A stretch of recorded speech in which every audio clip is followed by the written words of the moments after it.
We will get any number of men, women, and children coming to our community or through our community for various reasons. And they will need temporary housing of some sort. In most instances, overnight. We'll take them in and we'll feed them, we'll house them, and in many instances clothe them. And the next day they will continue on their way. In a few cases they may stay 2 or 3 days.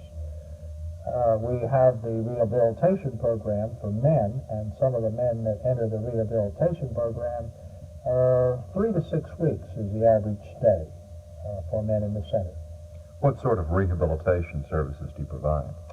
Well, we have counseling, we have our religious program, and we also have our work therapy.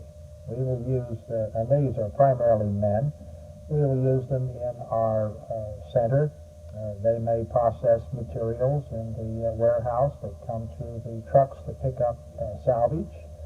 They may help to keep the place clean, and they work in the kitchen, and they do any number of things to help themselves while they're in the program, and we hope that they'll leave here and go back to society as rehabilitated individuals.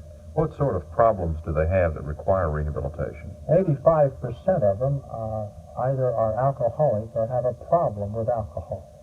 The other 15% could be general economy, disability, marital problems, and other minor things.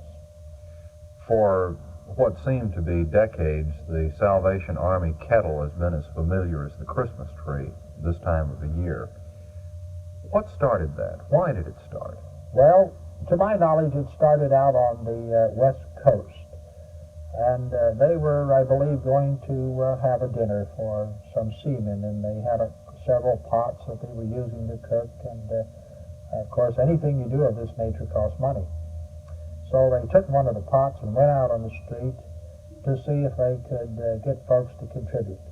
And I read in the front page of the newspaper the other day a little of the story, and the lady didn't have a bell. And she tried to attract attention. She hit the pot and did different things. And finally, someone suggested, why don't you get a bell?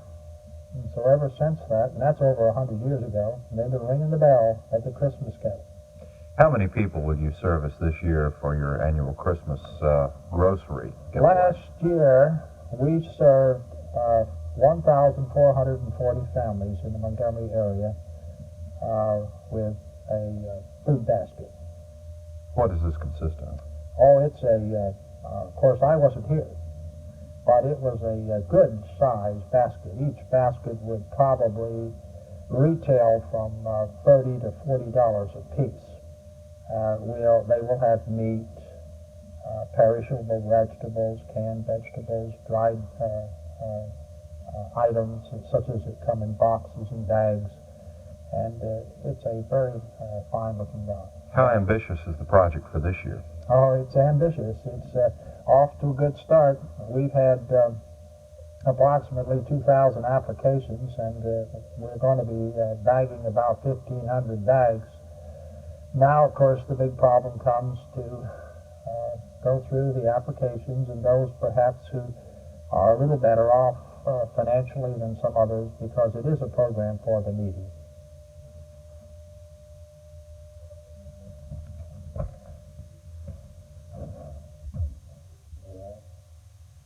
Does the Salvation Army installation in Montgomery differ in any way from others around the country? What range of services do you offer in the Montgomery area? For years, the Christmas kettle of the Salvation Army has been as familiar a sight as the traditional Christmas tree. When and how did that start? Are your plans as ambitious for this Christmas? What sort of rehabilitation services are provided? What problems do these men have? What problems do these men have through which they require rehabilitation? I think we've got enough. Let me just hold it just a second. Let me get